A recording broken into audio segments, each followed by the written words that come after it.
Hello, my book club friends. It's Mrs. Steele again. My family and I have been on a little nature hike this morning, and I brought my book with me because I knew that there would be an opportunity for me to talk about the book with you. We are on this really neat property. It's TVA property. It's down past the lake, but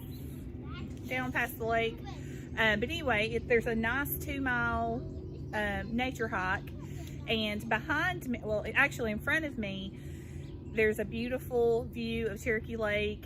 There's boaters out right now fishing, and it's just a beautiful day. And so the last time we were together, the last chapter, if you recall, was Maeve got her wish granted, and in the hollow of the tree was a baby. So my husband, as we were walking, I was trying to find the perfect setting to do the video today, and he found this amazing hollow in this tree. If you can see right here, I'm pointing to it. So my husband instantly was like, that's where you need a video. So I'm kind of up on a little hill here, but this is more than likely an animal habitat. As you can see, the tree is completely hollowed out. It's a very big tree. It goes up and around. It's pretty crooked. But this is just a beautiful grove of trees. And we were trying to identify, I know right there is a maple tree, but we're not really sure what kind of tree this is. But the hollow is just amazing. Because I think sometimes when we think of hollow, we think of a little tiny little hole in the tree, but hollows can be huge. And so, as you can see, a baby could easily fit in this tree. So the next chapter, 36 through 40, I'm going to read it to you. This is probably one of my favorite parts of the book. And a word that occurs over and over in these next chapters is the word hope. Because we find that when Maeve made the wish and the wish was granted, hope was given to people. And so people started to make wishes on the tree because they saw where Maeve's wish was granted. So chapter 36, the baby had a note attached to her blanket. Haltingly, Maeve tried to read it out loud, but it was in Italian. She murmured. Only later, when she consulted one of her patients, did she understand the meaning.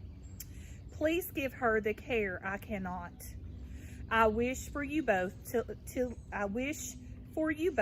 a life of love. What a beautiful note. The baby's hair was black. Maeve's hair was red. The baby's hair was brown. Maeve's were blue. The baby was Italian. Maeve was Irish. They were made for each other. Maeve named the baby Amadora, which meant in Italian, the gift of love.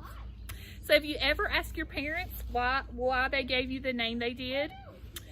Most names have meaning, so that's something I want you to challenge you to do this week. Ask your parents why, where you got your name, and see if you can look up the meaning of your name. I'm sure I've told you this story before. I'm named after both of my grandmothers. I got the name Mary from my father's mother, and my middle name Elizabeth from my mom's mom. So that's where I get my name.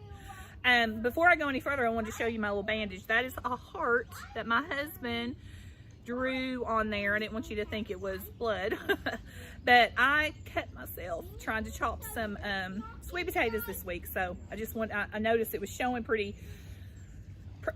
in the video, and I wanted to tell you that I'm okay. I'm just healing.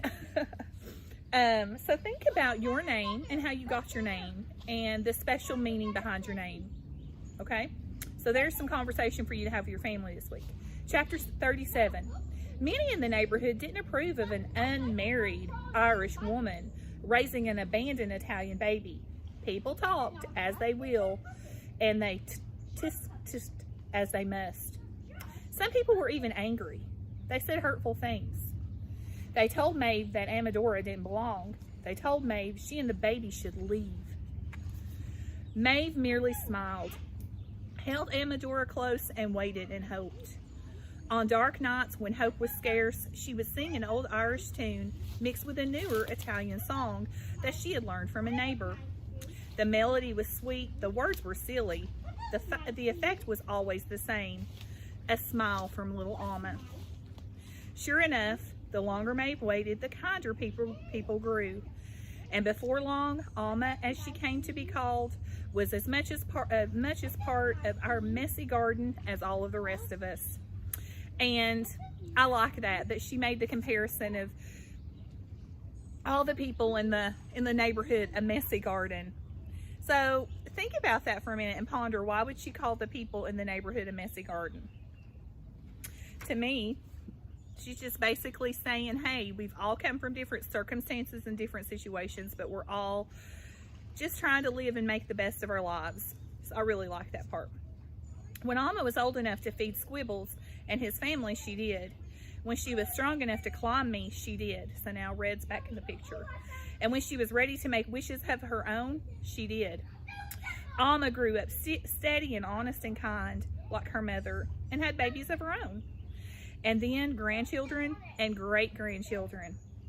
Eventually, Alma and her husband bought the little brown house and the one right next to it and painted them blue and green. Years later, they purchased a house across the street and began to rent the blue and green houses to other families. The family grew and prospered and argued and failed and loved and laughed, just like most families. Always and forever, the laughter kept them going. And when Alma's grandson had a little girl, he chose a fine Italian name for her with a fine Irish middle name, Francesca Maeve. So, Alma's grandson is the father of Francesca, who we know has rented the property to Samar's family. So I think I misspoke the last time. This is a little hard to figure out family trees sometimes. But so that would make Maeve, help me figure this out, honey. Maeve would be Francesca's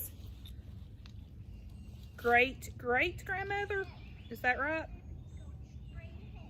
I think she would be a great-great-grandmother to Francesca, not just a great-grandmother. So, because Red has been in the family over 200 years, so I think last time I just said that she was a grandmother, and that wasn't true. So, yeah, I think she would be a great-great-grandmother to Francesca. So, chapter 38, on to chapter 38. It's confusing, I tell you, all the greats and all that. I think that's right. I got my husband over here trying to verify for me. As for me, my reputation grew. So now we're back to Red. This is Red talking. Hadn't Maeve's wish come true in the heart of a wish tree? So people hear the story of Maeve wanting someone to love, and she gets a baby in the hall of the tree. So then people start to talk and say, those wishes come true. Didn't that mean anything was possible? Of course, the Squibbles often reminded me I'd had nothing to do with it. This isn't a fairy tale, Red, he would say. The people are full of longings, and decade after decade, the hopes, there's that word hope, kept coming. A blessing and a burden it had been, all those wishes, all those years, but everyone needs hope. Now think about that. Do you think everyone needs hope? I sure think so. I know right now when we're going through some troubled times right now, hope is what keeps us going. And just knowing that tomorrow is going to be better. Eventually, coronavirus will hopefully be a memory, and we'll be back in school, and we will be with our friends, and we'll get to have book clubs, actually in the library. But hope is something I definitely think we all need. And so I want you to also ponder that this week as you're talking to your family. What does hope mean to you? Because it is the theme in these chapters of the book. Chapter 39. At long last, I stopped talking. Once the words had spilled out, it was like trying to stop the wind. So now we're back to Samar and Stephen. So we just heard, Red reflecting on the time he as part of the family and where he began. Now we're back to being with Stephen and Samar. Once the words had spilled out, it was like trying to stop the wind. Can't really stop the wind, can you? In the silence that followed, I felt as if the whole world was holding its breath. I'd broken the rule. Stephen and Samar still stared open-mouthed at me. They looked as rooted to the ground as I was. Neither had uttered a sound while I told my story.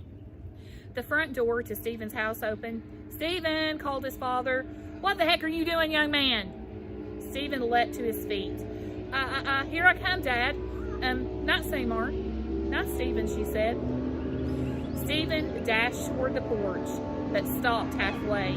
He spun around to look at me. "Thanks," he said in a quizzical voice, using the same tone he might have used if Bongo had just made him pancakes. The door slammed behind him. Samar stood holding her blanket to her chest.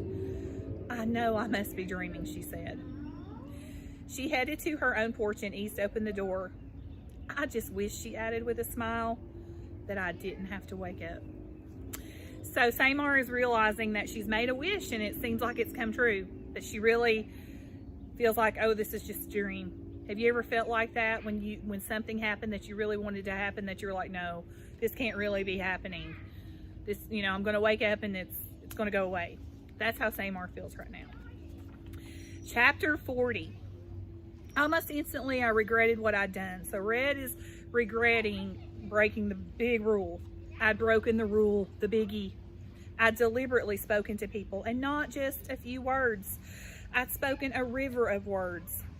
I wasn't like that frog in the mailbox. I had broken the rule accidentally. I'd broken the rule because I wanted something. I wanted to matter. I wanted to do something meaningful before I died. And this is a part in the story where we get a little teary-eyed. Red is now thinking about the possibility of being taken out of the neighborhood and being chopped down. And we can see as he reflects that he wants to leave this world with something that he had done well, with meaning. And so he wanted to grant Samar's wish. I'd done it for myself. So Red is feeling like, well, maybe I did it because I was selfish. After the shocked babies and their equally shocked parents were safely ensconced in their dens, I admitted my feelings to Bongo. Best friends, we're honest with our best friends. We confide in our best friends. This is what Red is doing right now. I waited for her to yell at me because remember, Bongo is very honest and can be very crass sometimes. Bongo is good at yelling, extremely good. You might even say she has a gift. "Why did I do it, Bongo?" I murmured. "Why?" She flew to home plate. She stroked my rough bark with her sleek head. And I love this picture of Bongo, if I can share it with you right there, kind of nestling up to Red to give him comfort. "You did it, my wise old tree, because you had a story to tell."